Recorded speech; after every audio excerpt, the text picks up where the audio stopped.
Hello. Welcome to Wellness on Demand. This episode is called Eat, Drink, and Be Merry. Today we'll take a look at how eating a healthy diet plays a significant role in living a long and productive life. The hardest thing for a person with diabetes to deal with is what to eat. The reality is, a healthy meal plan for someone with diabetes is not much different than for someone without diabetes. Your dietitian can tell you what basic foods you need to live, but for most of us, food plays an important emotional role. Food can be a source of comfort. When you're feeling down, that piece of candy really can make you feel better. It's those emotional choices we make that can sometimes lead us to trouble. For many families, mealtimes are also social gatherings, as much as they are an occasion to eat. Think about all those family dinners after church, or backyard barbecues during the big game. Unfortunately, many of the foods that we were raised on, including those from our cultural background, have led to one of the most serious epidemics facing America today: obesity. By the end of this segment, you should know the answers to the following questions. What everyday food items are high in carbohydrates? How many calories of energy per gram do proteins provide? And what role should alcohol play in a diabetic meal plan? As always, we'll provide the answers as we go along. So watch and listen carefully. Let's get started. The escalation in obesity has given rise to a number of complications, including a significant increase in diabetes over the past decade. These numbers are especially high in ethnic populations, largely due to poor eating habits and a lack of exercise. Today, over 60% of Americans are overweight, and only 5% of all Americans who go on a diet actually keep the weight off for over a year. I'm here to tell you that dieting isn't the solution to losing weight. Adopting lifelong healthy eating habits and getting moderate exercise are the only sure ways of maintaining your weight and your health. So a balanced diet means that you make choices of the foods that are available to you that best meet your nutritional needs. Okay. Everybody has a certain amount of calories and a certain amount of nutrients we need just to live everyday life. And so you need to make a decision that's best for you. And so that usually takes into account the 6 food groups. Okay. You know, you have your carbohydrates, you have your vegetable group, your fruit group, your dairies, your protein, and your fats. But you take those foods into account of your everyday eating habits. Are you having enough? Are you eating at the right time? A balanced diet is very personal. For those with diabetes, healthy eating habits are especially important. Diabetes is a progressive disease in which glucose levels build up in the blood. This glucose comes from the food we eat being converted to a type of sugar that is then carried in our bloodstream to provide the energy we need for our daily routines. Over time, if this increase in sugar goes unchecked, diabetes can lead to serious health injury to the eyes, kidneys, blood vessels, and nerves. There are ways to control diabetes, including medication, exercise, and meal planning. Your diabetes healthcare team will help you develop a meal plan that will control the amount of sugar you have in your blood. If you are a person with diabetes, you do not have to purchase or eat special foods. A balanced, healthy diet along with exercise will go a long way toward helping you cope with your diabetes. And while your family is eating a balanced meal right along with you, they'll be getting healthier too. From this introduction, you should have learned that obesity is a problem in the United States. Can you tell us what percentage of Americans are overweight? A, 20%. B, 40%. C, 60%.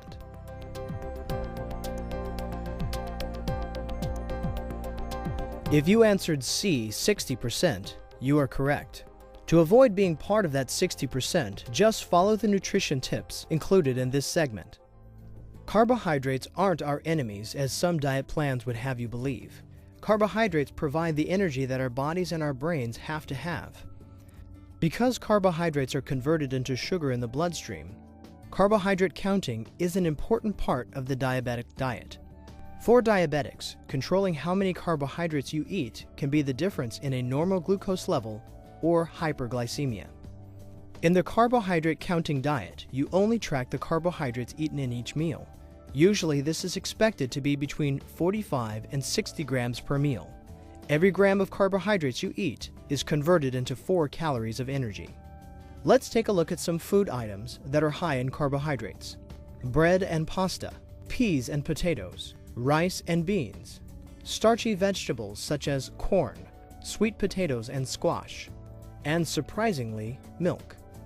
And then there are those sweets that we love so much: cakes, pies and cookies, candy, sodas and Kool-Aid, ice cream, jams and jellies, and syrup. And while frozen yogurt sounds healthy, because of its sugar content, it can be very high in carbohydrates. Carbohydrates are a part of many of the foods that we eat every day. It's the amount that we eat that makes a difference. While it's important to track the amount of carbohydrates you eat to avoid spikes in your blood sugar level, the carbohydrate counting plan doesn't keep track of the fats and proteins that you eat. Fats and proteins can certainly contribute to being overweight and are very important keys to weight management. In many ethnic populations, weight loss is essential to the prevention of future complications.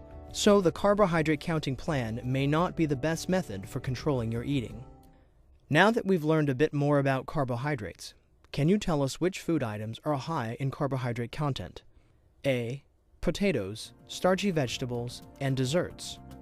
B. Chicken and asparagus. C. Greens, eggs, and water-packed tuna.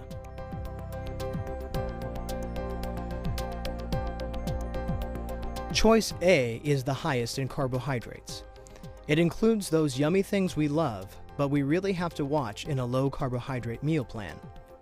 There is a highly recommended alternative to carbohydrate counting for diabetics called the Exchange System.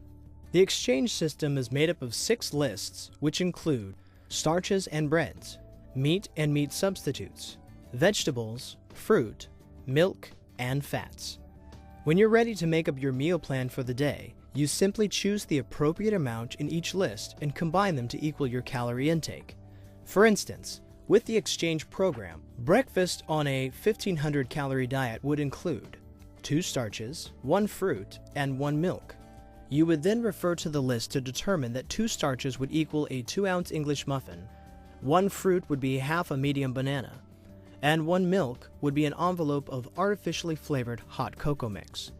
Using the list of the Exchange program, you have created a very satisfying breakfast that is part of a balanced meal plan. The next morning, using the same combination of 2 starches, 1 fruit, and 1 milk, you might instead exchange the previous day's choices for a breakfast of 1 cup of cooked oatmeal, 8 ounces of low-fat or non-fat milk, and an apple. 2 breakfasts pulled from the list with the same exchange amount, but completely different. Fats and vegetables are added in at lunch and dinner to round out your balanced diet.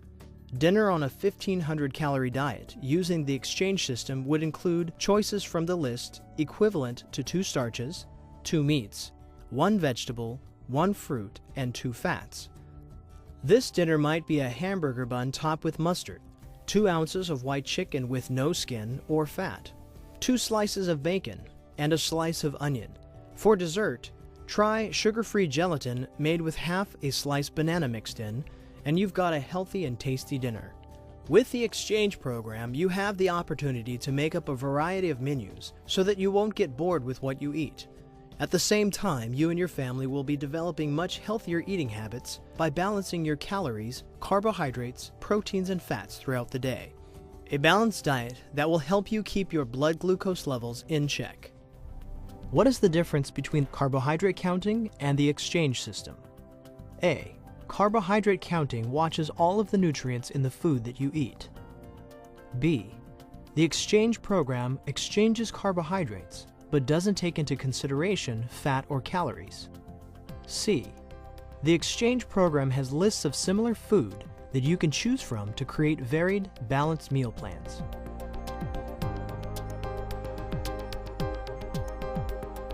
Choice C best describes the difference in the 2 meal plans. Let's take a look at the nutrients that make up our everyday meals and how they affect diabetes.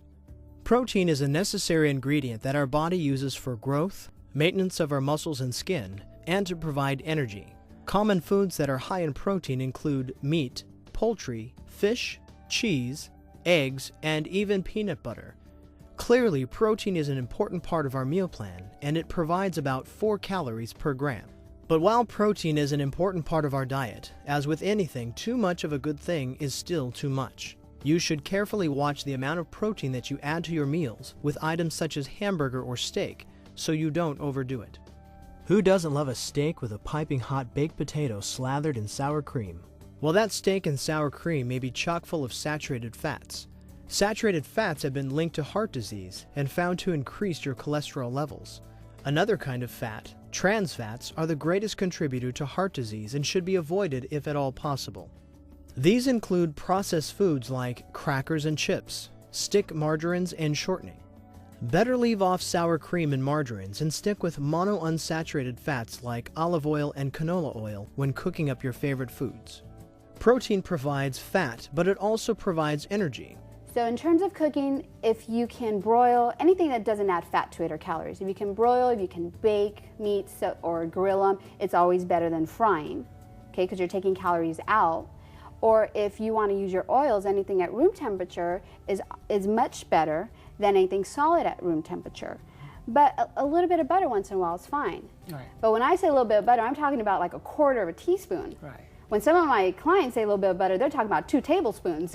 Right. So there's where that communication's not matching. Right. So at the restaurant, you can't eat the whole thing of butter that they bring to the table by yourself, is what you're telling me. What I'm saying is you can, but the results of that is obesity. Yeah. If you do it often enough and you Right. get into the habit of doing it. Okay, all right. Okay, so it's just not recommended. Yeah.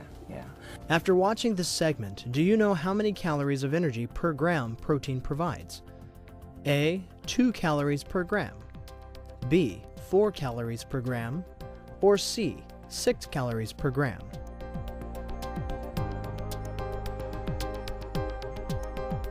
That's right, choice B. 4 calories per gram is the correct answer. There are other ingredients in your diet that you'll want to watch as you make up your meals, including fiber, salt, water, and alcohol. There are 2 kinds of fiber, soluble and insoluble. Soluble fiber helps to lower blood cholesterol levels, control blood sugar levels, and may also help control weight. But the main thing is to decrease the amount of carbohydrates, increase the amount of fiber. There you can have a very well optimal normal blood glucose level. Foods that are high in soluble fiber are an important addition to your meal plan and include oatmeal, beans and peas, fresh fruit, and fresh vegetables. And what would those vegetables be without some salt sprinkled on? Salt certainly adds flavor, but Americans eat a lot more salt than we need. Because there is salt in nearly everything you eat, it's important to taste before you shake. Overuse of salt is a major cause of high blood pressure and congestive heart failure, especially among African Americans. Limit salt to the little shake it will take to add flavor. Salt isn't always an obvious ingredient in the foods we eat. Salt may be listed as sodium on your food labels. People with high blood pressure should not only limit their salt intake, but avoid foods that are high in sodium, like deli and processed foods. Another hidden culprit that can contain a lot of sodium is soda. Instead of pouring a sodium-packed soda to drink with your meal, pour up an ice-cold glass of water. Water is a part of a well-balanced diet. Our bodies need a great deal of water to stay hydrated and to flush our systems properly. You should drink 8 glasses of water daily, unless your doctor tells you otherwise. Replace all that diet soda you're drinking with water, and you might be surprised at the weight you'll lose. Do you like a glass of wine in the evening with your meal? If you are diabetic, alcohol is something you must discuss with your doctor. Alcohol not only increases your calorie intake, it provides no nutritional value whatsoever. Depending upon the kind of alcohol you drink, it can raise your blood sugar level and may dramatically lower your blood sugar if you're taking insulin.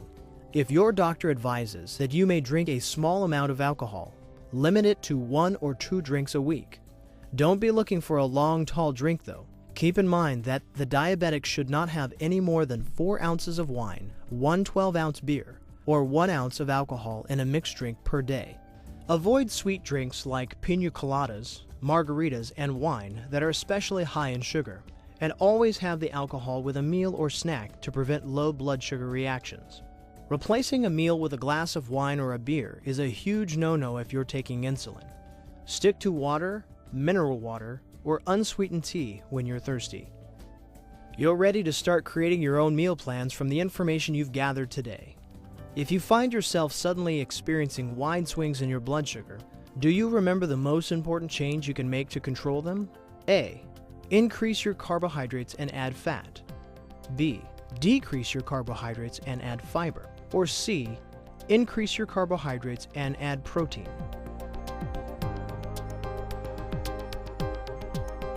Choice B, decreasing your carbohydrates and adding fiber should help keep those swings in check. If you're ready to start eating healthier and achieve your weight loss goals, here are some important tips to remember. Set a reasonable weight loss goal. Cutting your calorie intake by 500 to 1,000 calories per day will lead to a loss of 1 to 2 pounds a week. You can do that by eating less of high-fat foods like fried chicken, gravy, and salad dressing. Decreasing those portion sizes will decrease your size too. Eat a well-balanced diet. Plan your meals 4 to 5 hours apart so you distribute your foods evenly throughout the day. And vary your foods according to your meal plan to keep your diet interesting. Eat at least 5 servings of fruit and vegetables each day. These can include fresh, frozen, or dried fruits and vegetables. Snack on carrots, raisins, or fruit. Add fresh fruit to your cereal in the morning. Choose fruit or low-fat yogurt or sherbet with berries for dessert. Eat high-fiber foods aiming for a total fiber intake of 25 to 30 grams per day. Apples, broccoli, and carrots are just some of the healthy foods you can eat that are high in soluble fiber. To reach the suggested daily amount of fiber, your meal plan could include a whole wheat English muffin for breakfast, 3/4 a cup of fresh cooked broccoli along with a raw apple for lunch, and 1 cup of cooked greens for dinner. Now don't cook those with fat back. Round out an evening snack with 3 cups of popcorn and don't even think of putting butter on that popcorn. Limit your fat intake, especially saturated fats like butter, lard, and whole milk. This is easily done by making a few changes in your diet. Drink slim milk or 1% milk instead of whole milk. Trim the fat from your meat and remove the skin from your chicken. Avoid fried foods using low-fat cooking techniques like grilling, broiling, baking, and steaming instead. If you have high blood pressure, decrease your salt intake to no more than 2,000 milligrams of sodium per day. All of these steps will help you reduce your weight and control your blood sugar. Hello again. We hope this segment, Eat, Drink, and Be Merry, will help you develop a meal plan that will correct any dietary needs you have and control your sugar levels. Your registered dietitian and nutritionist will always be an important part of your healthcare team and stands ready to answer any questions you may have about your diet. For more information on nutrition or other important steps you can take to lead a longer and more productive life, please visit us on the web at healingourvillage.com. Once again, thank you for joining us on Wellness on Demand.